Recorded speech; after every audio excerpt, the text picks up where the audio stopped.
அப்படி நடந்துக்கிறாரு? தான தர்மம் பண்றது பிறவிலேயே வந்த சுபாவம். அதை மாத்துறது ரொம்ப கஷ்டம்.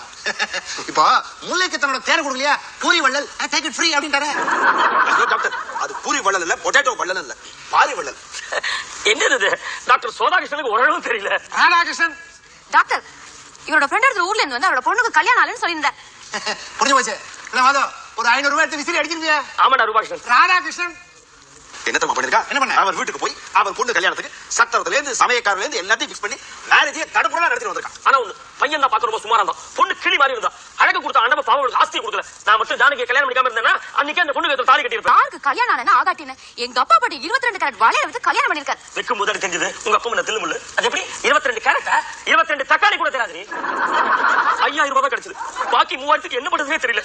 அப்புறம் யோசிச்சு பார்த்து சீனோ என்கிட்ட கொடுத்து வச்சு நான் மோதிரத்தை அடக்கி வச்சு சமாளிச்சேன். ஏன் மோதிரத்தை அடக்கி வச்சிட்டியா? நீ என்கிட்ட கொடுத்து பத்திரமா வச்சுக்கேன்.